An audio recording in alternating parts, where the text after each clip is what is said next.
Bonjour à toutes et à tous, j'espère que vous m'entendez bien. Je vais demander à Cédric, Louis-Antoine et Sébastien, s'ils m'entendent également, de bien vouloir activer leur caméra pour qu'on puisse être vu de l'ensemble des participants à ce webinaire. Est-ce que vous m'entendez correctement? Merci Louis-Antoine. Cédric, est-ce que vous m'entendez également? Bonjour à vous. Et nous attendons également la connexion de Sébastien pour participer à ce webinaire.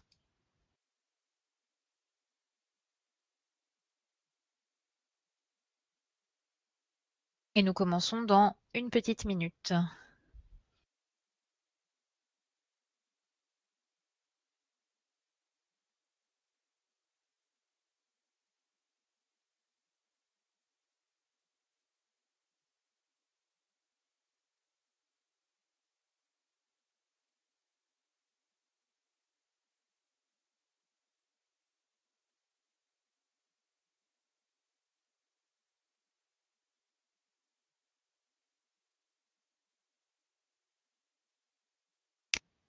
Alors de nouveau bonjour à toutes et à tous.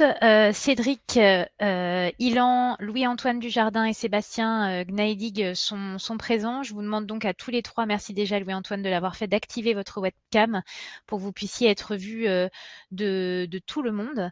Je vais activer en grand la présentation pour que chacun puisse vous voir. On a déjà de nombreuses classes connectées et je vous propose du coup qu'on démarre sans attendre en espérant que Cédric et Sébastien, vous m'entendez également et vous êtes en capacité d'activer soit votre micro, soit votre caméra. Pour ne pas perdre de temps sur le déroulé de cette présentation, je voudrais déjà tous vous remercier d'être aussi présents.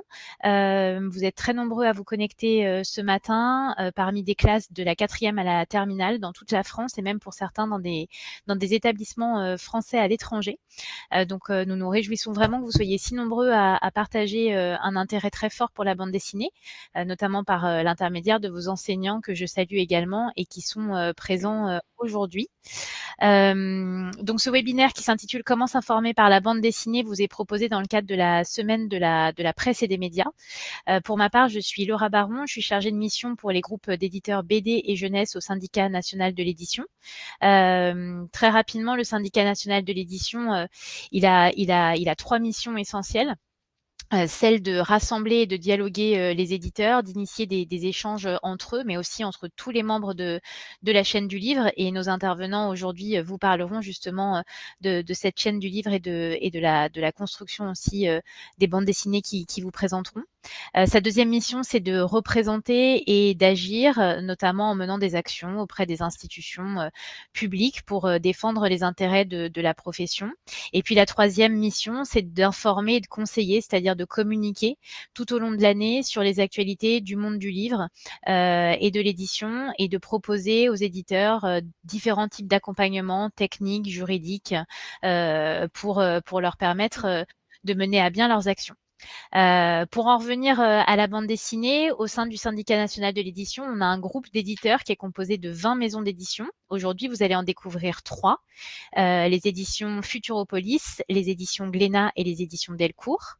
Tout au long de l'année, on porte un certain nombre d'actions, mais aujourd'hui, je voulais juste dire un mot sur une action qui peut intéresser certains d'entre vous, qui est une collection intitulée La BD en classe, composée d'un dossier enseignant et d'un carnet élève, avec un dernier opus qui est paru très récemment consacré à l'aventure et que vous pouvez vous procurer gratuitement par l'intermédiaire de notre site internet. J'en reviens donc à notre propos aujourd'hui afin de vous présenter les intervenants du jour en quelques mots. Donc tout d'abord Sébastien Gnaidig qui est présent aujourd'hui et que vous voyez à l'écran, qui est directeur éditorial chez Futuropolis, mais qui est aussi auteur et dessinateur de bande dessinée. En introduction de sa présentation, Sébastien vous parlera notamment en quelques minutes du métier d'éditeur, même s'il faudrait bien plus que quelques minutes pour en parler. Ensuite, Cédric Hillan, qui a, il me semble, un problème de caméra, mais dont j'espère le micro fonctionnera. Éditeur BD chez Glénat, dans les domaines notamment historique, science-fiction, politique et société, prendra la parole. Et puis enfin, Louis-Antoine Dujardin. Et voilà, Cédric, c'est merveilleux, la webcam fonctionne. Merci Cédric. Merci. Merci. Louis-Antoine Dujardin, éditeur chez Delcourt, qui clôturera ce cycle de présentation. À l'issue de ces 3 présentations, on répondra à vos questions. Donc, n'hésitez pas à les poster dans le fil de discussion au fur et à mesure du déroulé du webinaire. Pour pas interrompre les présentations de chacun, on les posera donc à la fin du webinaire. Et je confie donc la parole à Sébastien pour débuter cette présentation. Merci à tous. Merci Laure. Bonjour à toutes et à tous. C'est toujours intimidant de parler devant 600 personnes, 600 élèves qu'on ne voit pas malheureusement. Je vais essayer de faire court sur le rôle de l'éditeur. Alors l'éditeur, c'est un petit peu la partie immergée de l'iceberg dans une maison d'édition, mais c'est aussi un rôle important, essentiel évidemment de la maison, puisque c'est la personne qui est en contact avec les auteurs et les autrices. Donc c'est lui ou elle, d'ailleurs, il y a des éditrices évidemment, qui discutent des projets en cours et des projets à venir. Et donc, c'est cette personne qui va dialoguer avec ses auteurs pour voir, pour choisir aussi les projets qu'il va éditer, que la maison d'édition va éditer. Donc, c'est ainsi que les auteurs, autrices présentent à l'éditeur des projets la plupart du temps et que l'éditeur lit et choisit en général avec d'ailleurs en comité à la suite de direction avec la maison. Et donc ces projets souvent d'ailleurs sont présentés, il faut savoir au cas où parmi vous il y a des autrices ou des auteurs en herbe, il faut savoir qu'aucun projet n'est finalisé lorsqu'il est présenté à un éditeur.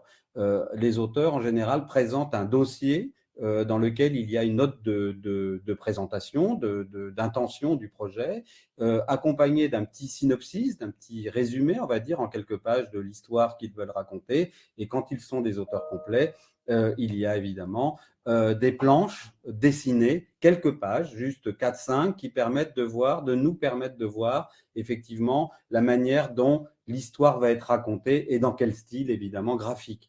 Alors, il faut savoir qu'aujourd'hui, on va en parler notamment de cette bande dessinée du savoir, de plus en plus d'acteurs hors bande dessinée présentent des projets aujourd'hui, à savoir des journalistes, des scientifiques, des écrivains, des historiens, et que ceux-ci, évidemment par nature, ne dessinent pas. Donc, ils proposent souvent des projets à ce moment-là, à la base, dans lequel il y a surtout des sujets sur lesquels on discute et on essaye de réfléchir à voir la meilleure manière dont on pourrait en faire une bande dessinée, puisqu'on est là évidemment que dans le cadre de la bande dessinée. Et donc, à partir du moment où un projet est accepté, il y a un contrat qui est passé entre l'auteur ou l'autrice et l'éditeur, avec des conditions financières qui lui permettent de réaliser ce projet, puisqu'encore une fois, il n'est pas encore réalisé.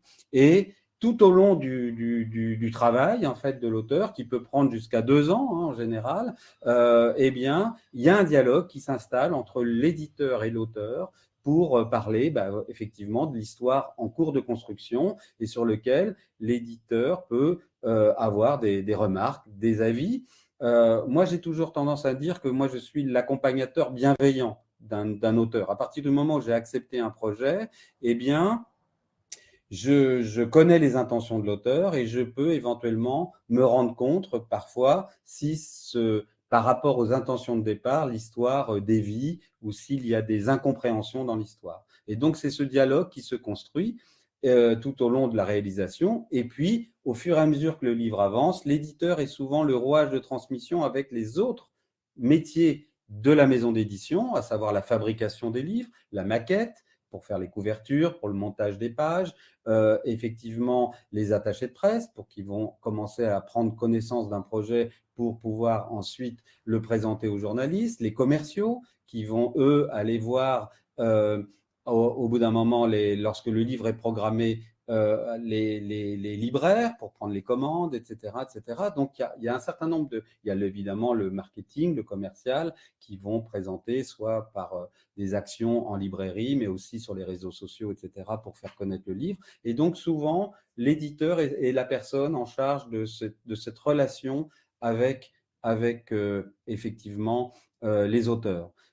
Moi, je suis donc Sébastien Gneidig, moi je suis aussi le directeur éditorial de la maison d'édition, et donc mon rôle, c'est de chapeauter un petit peu ces services et de faire en sorte qu'ils fonctionnent bien et de programmer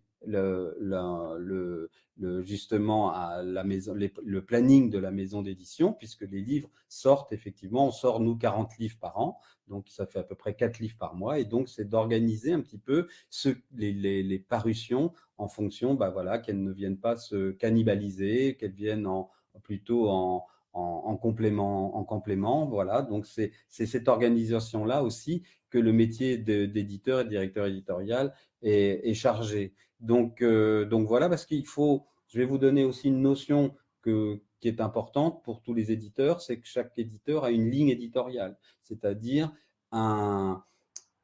comment dire, il publie, par exemple, Futuropolis, c'est une maison d'édition qui fait que des livres de bande dessinée adultes, donc pas de jeunesse, peu d'humour, pas de séries de genre, donc par exemple d'heroic fantasy, de science-fiction, etc.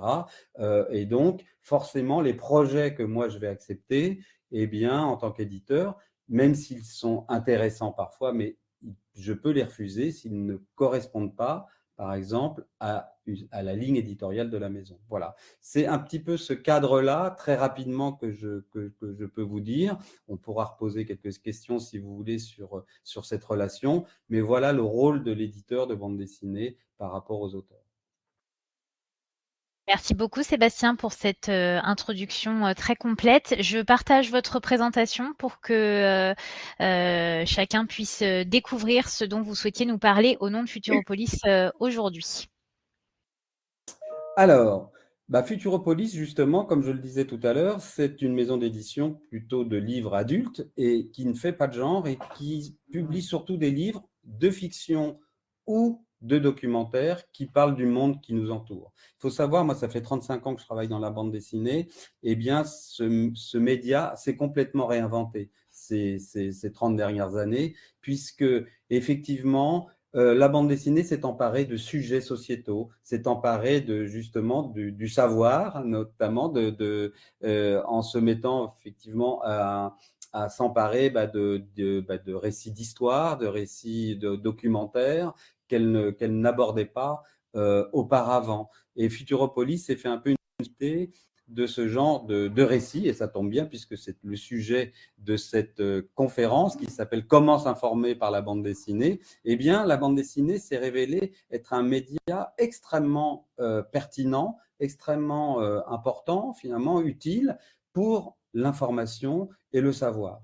Pourquoi ? Parce qu'en fait, la bande dessinée j'ai tendance à dire, est un média très empathique. C'est-à-dire que c'est par la magie du dessin, par l'intimité que se crée la relation lorsque vous lisez une bande dessinée, vous rentrez dans un dessin qui est plutôt séduisant, qui vous permet un petit peu de vous créer un lien directement avec les sujets concernés, eh bien, vous fait partager un savoir aussi bien par le texte, mais par l'image. Et on peut raconter énormément en images. Un des phénomènes, et c'est la première partie de ma présentation, qui s'est développé, c'est du fait qu'un certain nombre d'auteurs, à un moment donné, ont eu envie de sortir de leur atelier et ont envie d'aller à la rencontre du monde, à la rencontre des gens, pour raconter leur quotidien. Le premier d'entre eux, on peut passer si on peut passer voilà, l'étape supplémentaire, c'est Joe Sacco. C'est un auteur qui vit aux États-Unis et qui, lui, est parti. C'est un journaliste de formation qui dessine, fort bien d'ailleurs, et qui a eu envie d'aller à la rencontre de gens qui étaient touchés, notamment dans des zones de guerre, dans des conflits. Il a été en Yougoslavie, pendant la guerre en Yougoslavie, et puis il a été de nombreuses fois à Gaza.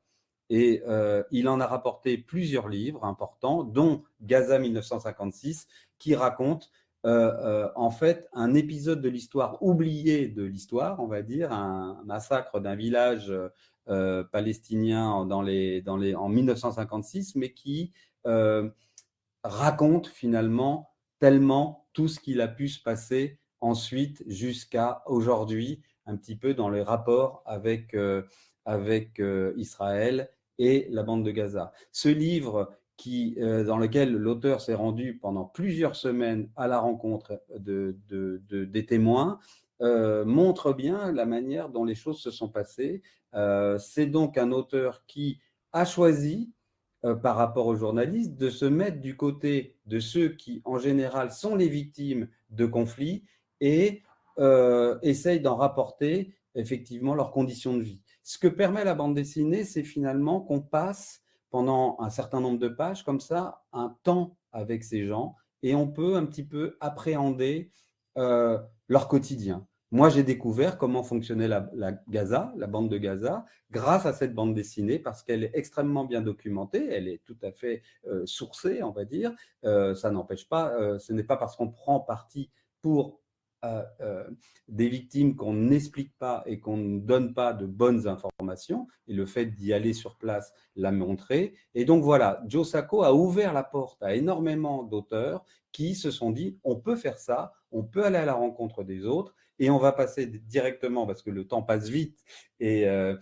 au livre suivant, qui va vous montrer aussi que certains auteurs peuvent, à la limite comme Joe Sacco avec Gaza, ici on a Emmanuel Lepage qui a pu se rendre au plus près de Tchernobyl, à la demande d'une association justement antinucléaire qui voulait documenter un petit peu là où en était et Tchernobyl. Et ce que raconte cette histoire, je montre, vous voyez, les 2 pages, c'est que c'est comment, en allant sur place, un auteur qui avait un a priori de trouver un enfer noir, une zone absolument horrible où tout était éteint, détruit, etc., comme vous voyez sur la page à gauche, eh bien, a découvert un Éden de verdure, où même d'ailleurs la verdure pousse sur les autoroutes désertes et a pris la main. Sauf que cette magnifique vous voyez, nature luxuriante est complètement radioactive. Et donc, à un moment donné, il fait tomber son crayon par terre, eh bien, on lui dit, alors il est ganté, il a une combinaison, il a un compteur geyser qui permet de vérifier que la radioactivité n'est pas si forte, attention, hein, c'est raconté évidemment, mais il ne peut pas ramasser le crayon parce qu'il est contaminé. Vous voyez, donc on est dans, évidemment, des auteurs comme ça, grâce à la bande dessinée, nous emmènent dans des endroits où nous ne pouvons pas aller, mais que nous pouvons découvrir. Pour continuer ensuite, pour vous montrer ce que la bande dessinée est capable de faire, j'ai choisi le livre d'Igor, Journal d'une invasion. Igor est marié à une Ukrainienne. En fait, il vit en Italie, mais en fait, toute une partie de sa famille, sa belle famille, vit en Ukraine. Et au fur et à mesure évidemment, de l'invasion russe en février 2022, il a commencé évidemment à échanger avec les gens qui lui racontaient au jour le jour ce qui se passait.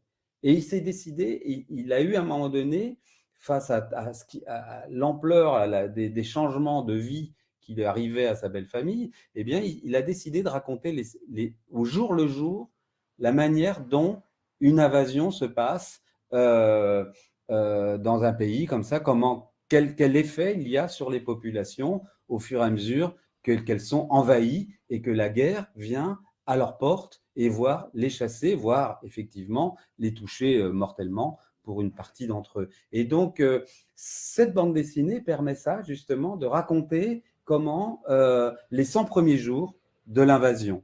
Et donc, c'est une histoire immédiate ici qui est racontée. On ne sait pas, et d'ailleurs, quand on a arrêté aux 100 jours, on ne savait pas évidemment les conséquences de la suite, mais ça permet de donner un panorama comme ça intéressant, un instant, documenter un instant de cette invasion et de l'histoire. Voyez, et donc ça, c'est la bande dessinée le permet aujourd'hui. Et encore une fois, la plupart des récits que je vous ai montrés, souvent d'ailleurs, les auteurs, en tout cas, c'était le cas dans les 2 premiers livres, en plus, les auteurs souvent se mettent en scène et racontent un petit peu les coulisses de la manière dont ils racontent l'histoire, et ce qui vous permet, vous, lecteurs ou lectrices, de comprendre un petit peu le côté émotionnel un petit peu de ces histoires. Et dans le cas de Igor, évidemment, lui replace le contexte, il va même, parce qu'il connaît bien l'histoire de ce pays, il va redonner au fil de l'histoire suffisamment d'éléments contextuels pour que vous compreniez dans quelle situation, pourquoi la Russie envahit l'Ukraine, dans quelles conditions, etc. Tout ça est expliqué, mais surtout, on montre ce côté effectivement quotidien pour les gens et comment quand une guerre arrive chez vous, ben en fait, qu'est-ce qui se passe, quoi, tout simplement. Et c'est d'ailleurs tout simplement terrifiant. On continue avec une autre partie de cette présentation pour le savoir, pour l'information. Eh bien, c'est les fameux essais graphiques effectivement, que nous publions maintenant depuis pas mal d'années et qui là, plutôt, on n'est pas dans une enquête où l'auteur va complètement à la rencontre des gens, mais on peut avoir des enquêtes plus formelles. J'ai choisi 3 projets effectivement distincts. Le premier, on l'a sorti en février dernier, c'est On a mangé la mer. Et On a mangé la mer, donc je crois qu'il y a une petite présentation juste derrière. On a mangé la mer et le fait d'un spécialiste de la pêche, c'est un ancien capitaine de capitaine en second d'un bateau de Sea Shepherd et qui part d'un constat très simple, c'est que 90% des poissons ont disparu des côtes françaises à cause de la surpêche. Et donc, il va, lui, enquêter en rencontrant des spécialistes, des capitaines de pêche, mais aussi des gens des pouvoirs publics, des personnalités, etc., pour nous présenter un panorama de l'état de nos océans aujourd'hui, évidemment nous alerter. Là aussi, c'est un documentaire qui a aussi comme fonction d'essayer de montrer à quel point on est dans une situation difficile, assez terrible aujourd'hui, et que s'il n'y a pas d'action concrète pour essayer d'enrayer ça, eh bien, on va un peu à la catastrophe. Mais ce livre est là aussi pour montrer les solutions possibles, dont certaines sont appliquées aujourd'hui et qui permettent de se dire que ce n'est pas complètement perdu et que ça peut expliquer. Et là, encore une fois, grâce à la bande dessinée, eh bien, on peut rentrer très simplement dans cette histoire et dans cette enquête et nous permettre justement d'appréhender un petit peu les différentes facettes de ce problème. Donc voilà, ça c'est On a mangé la mer. Je voulais m'arrêter sur un autre récit qui s'appelle L'éternité béante. Et là, c'est pour montrer un nouveau phénomène, celui de la science. Justement, alors Étienne Klein, c'est un philosophe des sciences, c'est un grand vulgarisateur de la science et notamment de la théorie quantique, de la physique quantique. Donc, vous voyez, des choses qui peuvent sembler a priori extrêmement compliquées et qu'on ne perçoit pas, mais la bande dessinée permet finalement aussi, par le dessin, par l'image, par des exemples concrets très simples, d'appréhender des choses qui nous semblent, moi je ne suis pas du tout scientifique par exemple, et j'ai presque tout compris de ce livre que j'ai publié. Je ne dis pas qu'on en comprend tout, hein, mais j'ai presque tout compris. Et pourquoi? Et là, l'idée est assez intéressante. C'est notre envie aujourd'hui, c'est de faire participer ce que j'appelle les sachants à la bande dessinée. C'est-à-dire que de plus en plus, effectivement, comme je le disais, vu le succès de la bande dessinée aussi, c'est notamment ces fameux romans graphiques qui se sont développés aujourd'hui, ont donné envie à des scientifiques, des historiens, des journalistes, etc., de pouvoir raconter parfois leurs sujets, leurs thèses, qui souvent étaient racontées dans des gros volumes de 600 pages que tout le monde n'a pas forcément ni le temps ni l'envie de lire, et que par la bande dessinée, se sont rendus compte que la bande dessinée permettait justement cet accès plus simple. Et là, ce qui est intéressant, c'est qu'Étienne part d'un constat, c'est qu'il trouve que la voix d'Albert Einstein manque aujourd'hui, puisque c'était une grande figure à l'époque. Non seulement c'était un grand scientifique, mais c'était aussi une grande figure. Et il imagine, dans un rêve, que Albert Einstein revient aujourd'hui et il lui montre le monde d'aujourd'hui et le fait réagir à ce monde. Et tout en, évidemment, rappelant les grandes étapes de la vie d'Einstein. Donc, ça nous permet de découvrir ou de connaître la vie d'Einstein et ses grandes théories, et les choses fausses qui sont racontées sur lui, notamment que ce serait le père de la bombe atomique, ce qui est faux, mais aussi, imagine comment le lien, comment quelqu'un comme Albert Einstein réagirait au monde tel qu'il s'est développé. Et c'est un livre passionnant parce que justement, voilà, on aborde plein de sujets qui, malgré tout, sont tout à fait actuels. Et c'est donc raconté, là, pour dire, quand on a un sachant comme ça qui n'est pas habitué à la bande dessinée, eh bien, on lui a adjoint là un scénariste, Laurent Frédéric Bollet, qui a déjà fait des livres. D'ailleurs, il en a fait un sur la bombe chez Glénat, qui est excellent, que je conseille, et dont Cédric parlera forcément, et avec Christian Durieux, le dessinateur. Ensuite, et pour finir, et je passerai après la parole, j'espère que je ne suis pas trop en retard, un livre justement où on parle de sujets historiques. Ici, l'histoire du droit, le droit international. En fait, le constat est parti du fait qu'aujourd'hui, tout le monde se réfère au droit international, tout le monde parle de tous les États d'ailleurs, pour le contester ou pour l'accepter ou pour donner des cadres. Et on n'a jamais été, d'ailleurs, il n'y a jamais eu autant de cadres du droit international qui ont été cités, qui ont fait évoluer d'ailleurs les rapports entre les nations. Et en fait, finalement, peu de gens savent d'où vient le droit international, à quel moment il a été créé et dans quelles conditions. Eh bien, et donc, c'est ce livre qui le raconte avec beaucoup de situations et qui vous permettent, que c'est donc assez joyeux, assez enlevé, ça permet de comprendre un petit peu la manière dont les nations ont fini par retrouver leur mode de fonctionnement. Voilà, et c'est raconté par deux professeurs de droit international belges et avec un dessinateur belge ici. Voilà un petit peu. J'ai fait très court, mais mes camarades vont évidemment compléter cela. Mais simplement, je finirai avec le fait qu'aujourd'hui, vraiment, la bande dessinée est un vecteur de savoir et qu'il est de plus en plus en développement. Voilà, je vous remercie de m'avoir en tout cas écouté. Je passe la parole, je crois, à Cédric. Merci beaucoup Sébastien. On a déjà des des questions qui arrivent. J'en prends juste une parce elle est entre guillemets d'actualité avant de donner la parole à Cédric.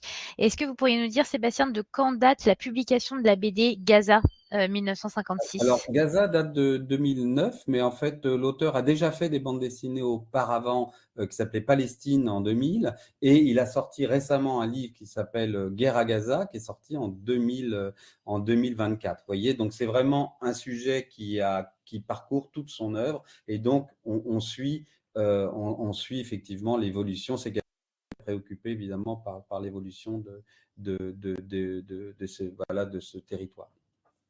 Merci beaucoup Sébastien. Je donne la parole à Cédric Illan, qui est donc éditeur chez Glénat. Bonjour à tous. Voilà, je suis éditeur comme Sébastien et Louis-Antoine. Chez Glénat, qui est un éditeur plus généraliste, mais qui, en tant qu'éditeur généraliste, s'attaque évidemment au sujet de société, au sujet d'information.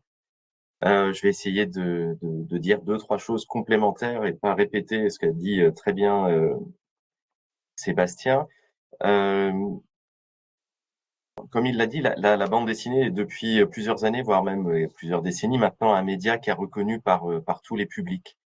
Et comme la littérature, comme le cinéma, comme le théâtre, ce métier permet d'aborder tous les types de sujets, tous les styles, que ce soit romanesque, aventure, romance, documentaire, historique.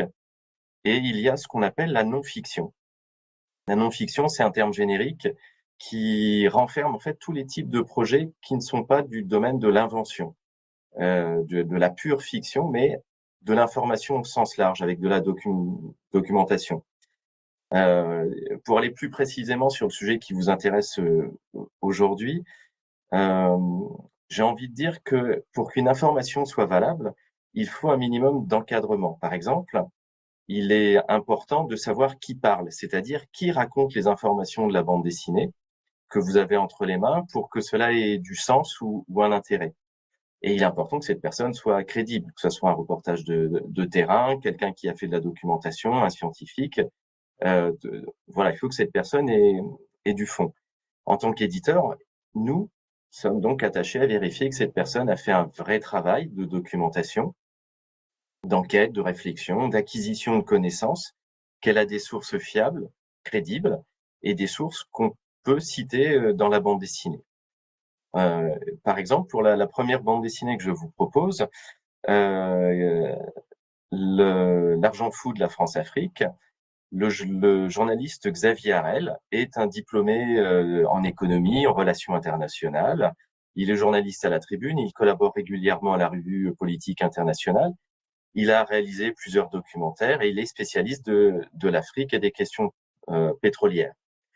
Il y a quelques années, il a proposé un reportage, d'abord à la revue dessinée, puis aux éditions Glénat, sur une enquête financière dans lequel il a recontextualisé ce qu'est la France-Afrique.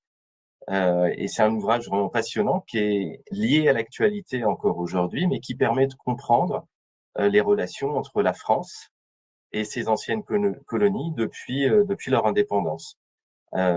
Pour cette bande dessinée, Xavier Harel s'était associé à Julien Solé, qui permettait de rendre son propos journalistique accessible, clair, avec de l'humour pour prendre un peu de recul avec un sujet qui est très sérieux. Dans un autre registre, je voudrais vous parler d'Horizon climatique, qui est un ouvrage qui permet de rendre abordables les questions complexes sur le changement climatique.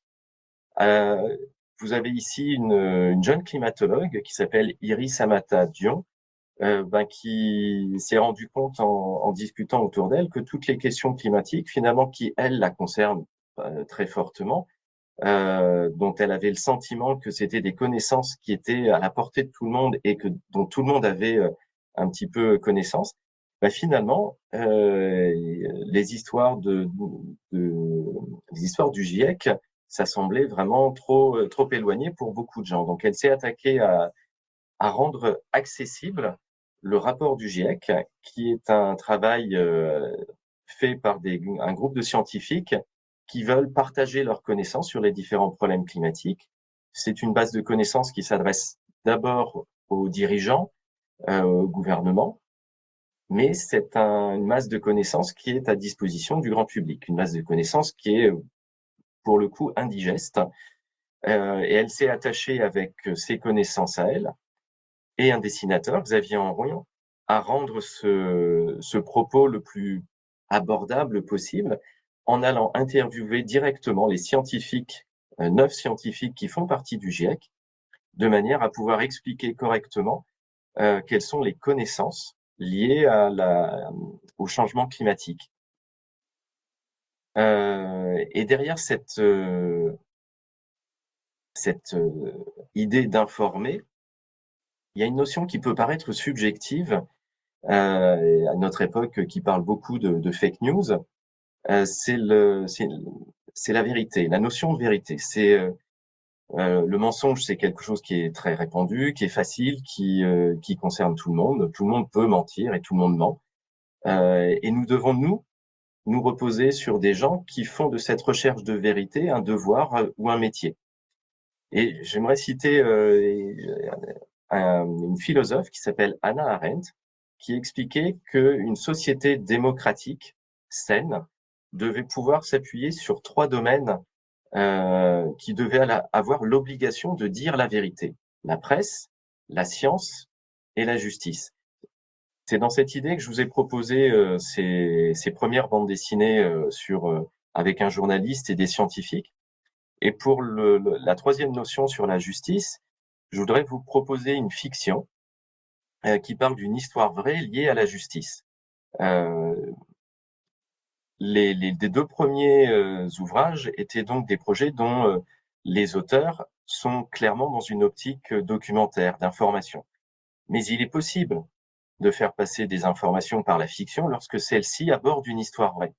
Cela reste de la non-fiction, comme le disent les anglo-saxons, car si le récit met en scène cette histoire, elle s'appuie sur une histoire vraie, elle s'attache à être fidèle à cette histoire vraie, et on peut le rapprocher des films documentaires qu'on appelle les docu-fictions. Mais à chaque fois, il faut avoir pour cette démarche une recherche documentaire, de sourcer les informations qui vont construire le récit. Ici, avec Bobigny 1972, la scénariste Marie Bardiot-Vaillante, qui est une historienne et qui est une militante féministe, a voulu aborder la question du droit des femmes à disposer de leur corps, à avorter, en racontant un procès célèbre qui a eu lieu à Bobigny en 1972 avec la juriste Gisèle Halimi, l'avocate Gisèle Halimi. Et Marie Bardiot s'est appuyée pour raconter cette histoire sur les comptes rendus du procès. Ces 3 bandes dessinées ont pour projet d'informer et en s'appuyant sur des notions de base que j'ai évoquées, c'est-à-dire le travail documentaire, des sources vérifiables, etc., mais le font de manière différente. Si L'Argent fou de la France-Afrique s'appuie sur un personnage qui est un journaliste qui développe son argumentaire, Horizon climatique partage les réflexions et les émotions des 2 auteurs lors de leur rencontre avec les scientifiques du GIEC. Et dans Bobigny 72, les autrices sont de leur côté appuyées les émotions fortes qui les ont portées sur ce sujet, parce que les émotions, les informations ne sont jamais neutres. Il y a toujours des informations qui provoquent des émotions. Et nous pouvons comprendre et emmagasiner des informations aussi par des émotions. C'est pour ça qu'un certain nombre de médias, comme la bande dessinée, peuvent aborder des sujets en jouant avec les émotions, en jouant avec le lecteur pour lui faire toucher du doigt une certaine vérité. Pour terminer, je voulais vous mettre quelques suggestions d'autres bandes dessinées qui traitent de sujets très différents, de manière très différente. Que ce soit par exemple avec Underground, qui a une volonté de raconter, d'informer sur le rock, Murmure, qui est une enquête sur la vie en prison, Randy Shields, qui vous parle des origines de la médiatisation du sida, Faire la loi, qui explique comment se passe le vote d'une loi au Parlement, ou les coulisses du Conseil constitutionnel, qui explique ce qu'est une institution qui fait la une des journaux de temps en temps, le Conseil constitutionnel, ou enfin l'arnaque des nouveaux pères, qui est une réflexion posée par un journaliste sur qu'est-ce qu'être père aujourd'hui, et est-ce que ce père à l'ère de MeToo, il a vraiment fait sa mue. Voilà, vous avez là toute une palette de sujets, de bandes dessinées, de manières de s'informer, qui s'ajoutent aux propositions que vous avez eues par Sébastien et que Louis-Antoine, que je vois à l'écran, va vous faire tout de suite, pour montrer que la bande dessinée a toute sa légitimité pour informer en racontant avec des dessins. Merci beaucoup Cédric. Avant de donner la parole à Louis-Antoine, une question que je prends là maintenant vous concernant. Est-ce qu'il y a une suite prévue pour Horizon climatique ? Alors, nous sommes en train de travailler, après avoir travaillé sur les changements climatiques, nous sommes en train de travailler sur la biodiversité. Merci beaucoup. Il y a d'autres questions qui arrivent et qui sont plus générales, donc on prendra à la fin si ça vous convient. Louis-Antoine, je vous confie la parole pour que vous puissiez à votre tour nous en dire plus sur les ouvrages que vous publiez chez Delcourt autour de ce sujet.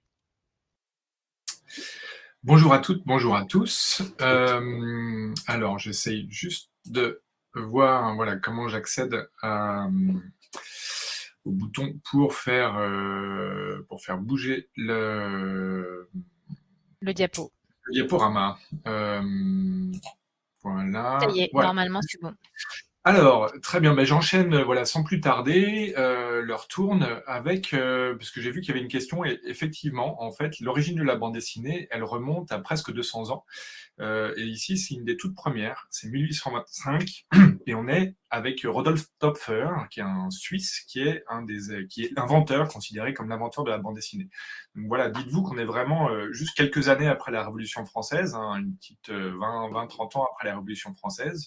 La photographie n'existe pas, le cinéma n'existe pas, et c'est là où on invente la bande dessinée. Et on l'invente déjà en parlant du réel. Moi, j'aime bien le terme de bande dessinée du réel. On parle aussi de non-fiction, effectivement, comme disait Cédric. Quand on parle de bande dessinée du réel, ben voilà, ça va du récit de voyage jusqu'au documentaire, à la biographie. On peut faire de l'enquête, évidemment. Mais ce que j'ai trouvé très intéressant, c'est que dès l'origine de la bande dessinée, en fait, on est déjà dans le réel, avec les récits de Topfer, ou quelques années après, avec par exemple cette histoire de la Sainte Russie dessinée par Gustave Doré en 1854. Et pourquoi c'est extrêmement d'actualité? Gustave Doré, en fait, il fait cet album-là, il écrit une histoire de la Russie, parce que déjà à l'époque, il y a un problème dans une petite région qui s'appelle la Crimée. Et la Russie de l'époque, la Russie impériale, envahit et veut annexer la Crimée de l'époque. Et donc, il y a 150 ans, on est déjà aux origines de la guerre en Ukraine qu'on connaît aujourd'hui. Sans plus tarder, j'avance sur des BD beaucoup plus contemporaines, parce que là, je parle dans l'histoire de la bande dessinée, mais ce que j'aime bien aussi regarder, c'est d'où on est. Et une bande dessinée, un livre, en fait, il trouve son sens dans un catalogue éditorial. Sébastien et Cédric l'ont évoqué. En fait, un livre, il n'est pas tout seul, il est entouré des autres livres et des autres autrices et auteurs qui les font. Et bien, aux éditions Delcourt, en fait, ça fait longtemps en fait, qu'il y a déjà de la bande dessinée du réel. Je voulais en citer 3. Voilà, Étienne Davodo, qui est un des fondateurs aussi de ce genre-là, avait fait une bande dessinée qui s'appelait Les Mauvaises gens. Il a fait ensuite Rural, qui est une petite enquête qui parle voilà, d'un problème d'une autoroute qui se construit en fait dans les pays de la Loire. Et donc, il va enquêter sur cette région. On est en 2002. 10 ans après, Guy Delisle obtient le prix du meilleur album, le Fauve d'Or à Angoulême, qui est la plus belle récompense qu'on peut obtenir en bande dessinée, avec les Chroniques de Jérusalem. Là aussi, on voit qu'en fait, des récits en fait, parlent d'aujourd'hui. On est en plein conflit israélo-palestinien. Bah déjà, il y a 10 ans, il y a 20 ans, avec des gens comme Joe Sacco, comme Guy Delisle, il y a des gens qui s'intéressent à comprendre ce qui se passe en fait dans cette région du monde. Et puis tout dernièrement, chez Delcourt, on a publié il y a quelques mois Maison Blanche, qui est un chouette album qui raconte en fait le quotidien d'un correspondant qui a passé 7 ans à la Maison Blanche, donc qui était à un escalier du bureau ovale avec Barack Obama, Donald Trump ou Joe Biden. Et c'est hyper intéressant de voir comment la construction de l'actualité, la construction de l'information se fait. Vous voyez, donc il y a plein de genres qui sont abordés avec des sujets très contemporains. Et la première bande dessinée sur laquelle je vais m'arrêter un peu, c'est celle-ci. Sarkozy-Kadhafi, des billets et des bombes. C'est une bande dessinée qui est parue il y a quelques années, qu'on a rééditée aujourd'hui. Pourquoi? Parce qu'il y a un procès historique. C'est la première fois qu'un président français est en procès. C'est un procès il n'y a jamais eu son équivalent aujourd'hui en France. Il y a eu les réquisitions cette semaine. Le parquet financier a appelé à 7 ans de prison et plusieurs centaines de milliers d'euros d'amende contre Nicolas Sarkozy, qu'on accuse d'avoir utilisé l'argent du dictateur libyen Kadhafi pour ses campagnes électorales. Alors, je tiens à dire que tant que le jury et le verdict n'est pas rendu, il est toujours présumé innocent. Mais on a quand même cette enquête incroyable, historique, unique, qu'il raconte. Et la bande dessinée, elle permet ça. Et elle permet, là, on a Thierry Chaband, le dessinateur de cet album, qui va raconter ça. Il raconte qu'en fait, il n'a jamais utilisé autant de styles différents. Tantôt, c'était comme quasiment à la Mission Impossible, c'est de l'espionnage, de l'enquête. Tantôt, c'est du documentaire, tantôt, c'est de l'humour. Et puis, il y a ce pouvoir de la bande dessinée de raconter des choses qu'on n'a jamais vues. Par exemple, ici, dans cette scène-là, on voit Claude Guéant, qui était un des collaborateurs de Nicolas Sarkozy, rentrer à la BNP Paribas, à la banque, remplir un coffre de documents, de l'argent. Cette scène-là, on n'a pas de photo. Évidemment, personne n'était là avec son appareil photo ou sa caméra pour voir Claude Guéant rentrer dans la banque, mais les journalistes, eux, l'avaient. C'est 5 journalistes d'envergure internationale qui ont obtenu des relevés de ses dépôts bancaires, de tout ce qu'il a posé. Et donc la bande dessinée, tout d'un coup, elle permet de raconter ce que personne n'a vu, de montrer, de mettre en image ce que personne n'a vu. Et c'est pour ça que des bandes dessinées, aujourd'hui, en fait, une bande dessinée comme celle-ci, en fait, elle fait le tour de la question sur cette enquête unique, et elle s'est très bien vendue, puisqu'on est à presque 50 000 exemplaires de ce titre-là qui sont vendus aujourd'hui en France. Une autre bande dessinée, pardon, je suis allé un peu vite, voilà, sur la couverture Algue verte, l'histoire interdite. C'est une enquête. C'est une enquête aussi en France, c'est une enquête aussi avec une enquête sur la question environnementale. C'est l'histoire d'une pollution sur les plages bretonnes. Les algues vertes, c'est quoi? C'est une petite algue qui se dépose et qui, en se décomposant, génère un gaz qui est extrêmement toxique, qui est mortel quand on est au ras du sol, en fait, à quelques centimètres au ras du sol. Donc si on se promène sur la plage, il n'y a pas de risque, mais par contre, si on a le nez contre le sable, là, on peut mourir. Et il y a eu 2 morts, et c'est ce que va raconter cette bande dessinée.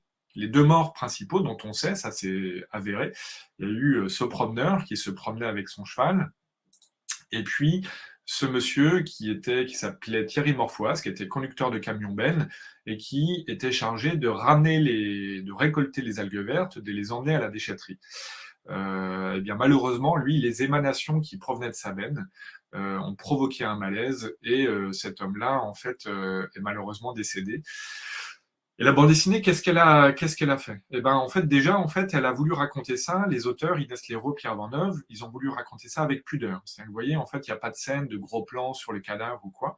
Il y avait vraiment un moment, en fait, où on essaye de montrer, en fait, ces moments tragiques avec pudeur, avec l'ellipse, qui est un des petits outils narratifs qu'on utilise beaucoup dans la bande dessinée. C'est ce qui se passe entre 2 pages, c'est ce qui se passe entre 2 cases. La bande dessinée aussi, elle met en scène plusieurs personnes. La bande dessinée du réel, ben voilà, là on a un lanceur d'alerte. Donc on va le redessiner avec sa casquette rouge très caractéristique. Mais il y a aussi des hommes politiques. Et là, pour dessiner les hommes politiques, en fait, c'est exactement les mots qu'il utilise, mais le dessinateur, il va choisir de le faire avec une grosse tête pour montrer un peu le côté, voilà, pas bien, pas à l'aise et pas très sûr de lui quand il fait sa déclaration au téléphone. Ou alors, là, la parole est laissée à un agriculteur qui va raconter pourquoi, en fait, la pollution aux algues vertes, pour lui, il est au cœur du problème, parce que ça vient notamment, en fait, des engrais qu'on utilise en agriculture. Donc la bande dessinée, elle fait le tour de la question. Il y a tantôt l'axe politique, tantôt l'axe économique, tantôt l'axe agriculture, la paysannerie et l'agriculture. Et c'est ça qui fait aussi la richesse de la bande dessinée, c'est qu'elle permet vraiment de tourner autour complètement du sujet. Alors j'enchaîne un peu sur les titres suivants, je voulais vous parler de plein de choses. Et ici, on a une journaliste, Doane Buis, qui est partie en enquête avec une dessinatrice très drôle, Leslie Play, pour raconter, pour essayer de débunker un peu, de démonter tout ce qui est autour des fake news. Alors, elle prend la métaphore d'Alice, qui est une métaphore qui est souvent utilisée quand on parle d'Internet. C'est Alice, c'est ce petit personnage qui tombe dans un trou et qui va voir des choses tantôt énormes, tantôt minuscules. Ben, c'est la même chose, en fait, quand on tombe dans Internet, en fait, on devient prisonnier, en fait, notamment des bulles informationnelles. Et là, vous voyez, en fait, 2 pages avec Doane Buis qui, chez elle, en fait, essaye de prendre des cours de piano, va voir des tutos sur YouTube, mais comme elle enquête aussi sur le djihadisme, en fait, les algorithmes vont lui pousser, en fait, des étranges mélanges de vidéos qui mélangent les questions islamistes et les questions musicales. Donc elle va faire, voilà, c'est toute une enquête. Là, il y a un passage sur Greta Thunberg. Il y a des passages sur les usines à trolls, voilà, qui vont en fait, voilà, qui sont aujourd'hui en fait les premiers sources d'information mondiales. Donc ça, il y a des grosses enquêtes aujourd'hui sur comment en fait les usines à trolls, notamment russes, cherchent à influencer les élections en France, aux États-Unis ou ailleurs. On a bien sûr, quand on parle des fake news, l'incontournable et terrible et dangereux Donald Trump, qui est l'homme qui a utilisé le terme de fake news plus de 952 fois pendant son premier mandat. C'est le premier producteur de fake news et c'est lui qui les dénonce. Donc il est toujours sur un double jeu dans sa posture. Et c'est très bien raconté dans ce livre. La bande dessinée, elle peut raconter aussi des choses grâce à la photo. Ici, c'est le récit de Stanley Green. C'est un photographe. Alors, c'est un genre photographie, un genre en bande dessinée qui est assez particulier, qui mêle photo et bande dessinée. Sébastien Lendig le connaît bien, puisque c'est lui qui avait lancé la bande dessinée Le Photographe d'Emmanuel Guibert, qui est un des chefs-d'œuvre de la bande dessinée. Et puis, voilà, d'autres auteurs, comme ici Jean-David Morvan et Tristan Filaire, ont oser utiliser un peu les mêmes codes et raconter comment, en fait, au-delà de la photo un peu iconique, ici on a Stanley Green qui est un journaliste qui va se retrouver au moment de la chute du mur. Il a fait une photo qui est assez célèbre, on voit cette personne qui monte habillée avec un tutu de ballerine sur le mur de Berlin en 1989. Et bien la bande dessinée, elle raconte avant, après, comment a été faite et comment a été produite cette photo.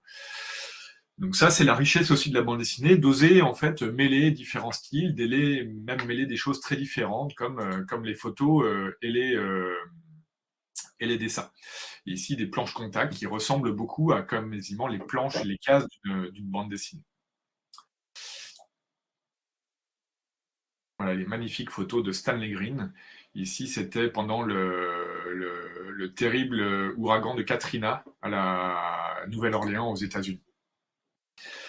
Le dernier album dont je voulais parler, c'est un album hyper important pour moi et qui a beaucoup compté, notamment parce que c'est le récit entre deux personnes, une toute jeune femme, Valentine Cuny-Le-Calais, qui est une autrice parisienne, et un jeune homme on voit ici, qui est Reynaldo McGurst, qui est un jeune Américain et qui est condamné à mort. C'est un album qui mêle beaucoup d'intime. Je crois que c'est Sébastien qui évoquait ça. En fait, la bande dessinée d'Hurel, une de ses sources, c'est vraiment l'intime. Et dans cette bande dessinée, tous les deux se livrent beaucoup. C'est le récit de leur correspondance, c'est une histoire vraie entre tous les deux, comment ils se sont écrits tous les deux, comment ils se sont racontés leur vie, comment ce que c'est en fait voilà ce que c'est d'être terrible voilà quand on est condamné à mort aux États-Unis et puis ce que c'est que de se raconter une histoire en images et ils vont s'interroger sur par exemple qu'est-ce que c'est que raconter que dessiner des personnes noires aujourd'hui, des personnes racisées et donc toute l'histoire qu'il y a derrière le dessin des noirs, les dessins des personnes racisées et l'histoire de la caricature et de la caricature raciste qu'il peut y avoir derrière. Donc ces deux personnes qui se livrent complètement dans cet album-là, qui est pour moi un album bouleversant. Et vous voyez qu'ici, par exemple, sur cette page-là, il y a une petite image en couleur.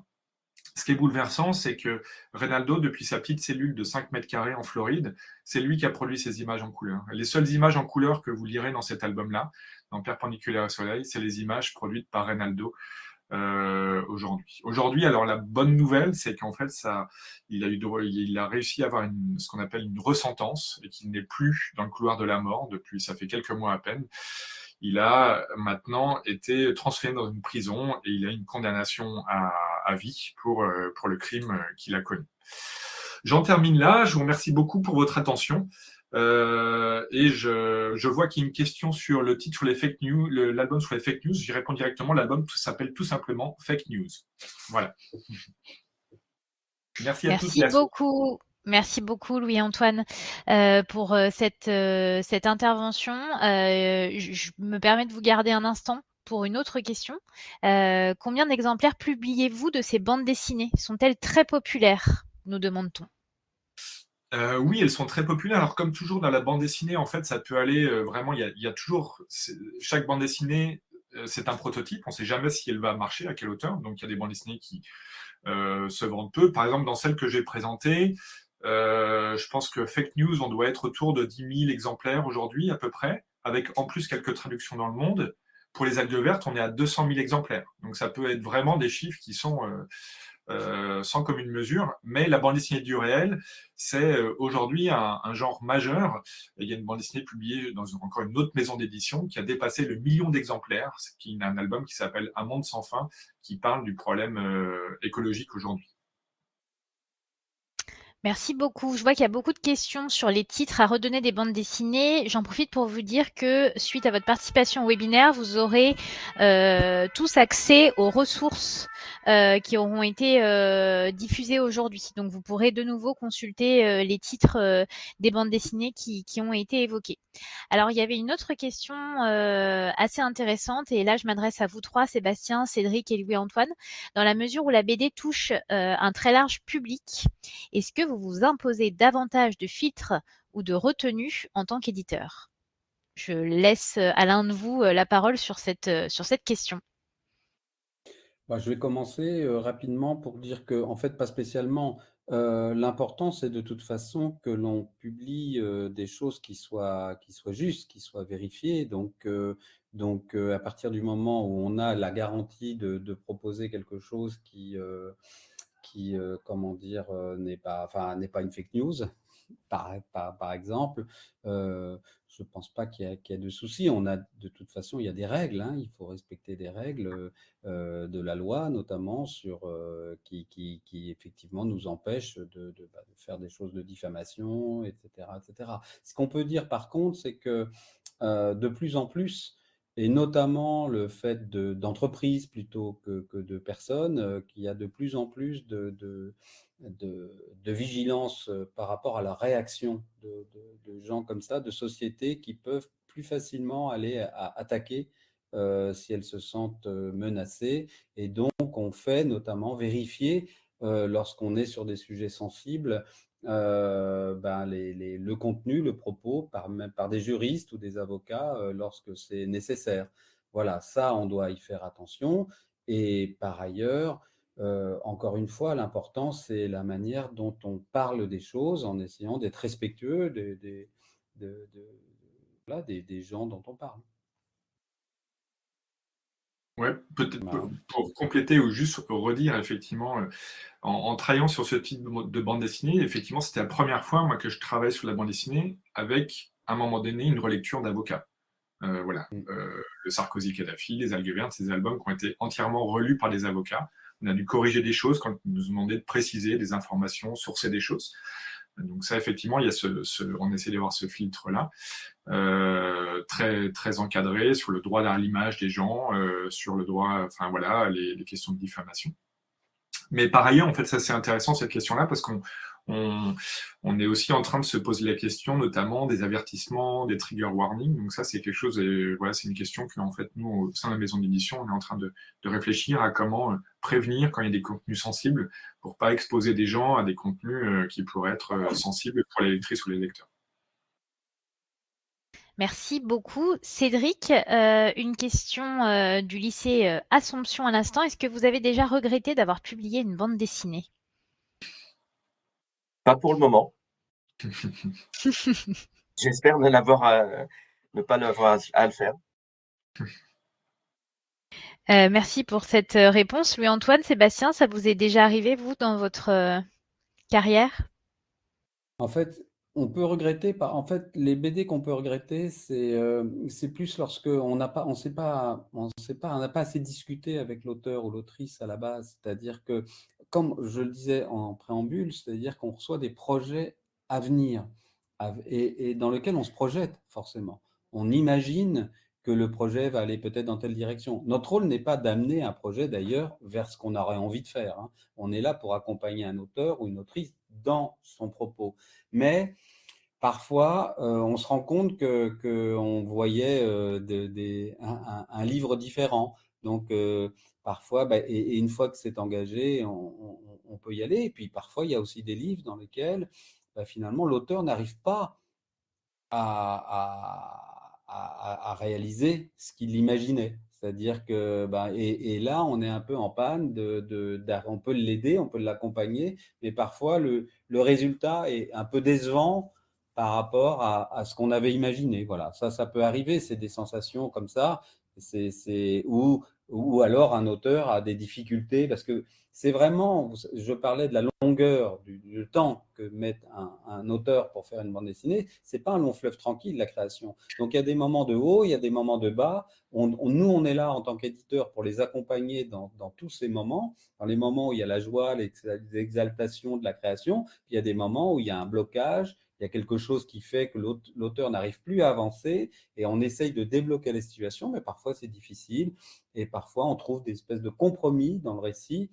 qui font qu'au final, le livre n'est pas celui qu'on attendait. Et donc voilà, je dirais que c'est plus dans cet ordre-là de sensations, un petit peu de déception qu'il peut y avoir. Très bien, merci beaucoup. Il est midi, donc on va s'arrêter là pour d'une part libérer les élèves qui doivent aller déjeuner, et puis pour vous remercier, Cédric, Louis-Antoine et Sébastien, de tout ce que vous avez développé comme connaissance ce matin pour les élèves participants. Je le redis, les ressources vous seront accessibles par l'intermédiaire de la Clémy. Il y a beaucoup de remerciements qui affluent là dans les échanges, donc je pense que chacun est satisfait de la qualité de cette présentation. Donc encore une fois, merci à tous pour votre mobilisation, et merci Cédric, Louis-Antoine et Sébastien pour Merci. vos contributions. Bonne journée à tous. Merci à vous. Au À vous. revoir. Bon appétit.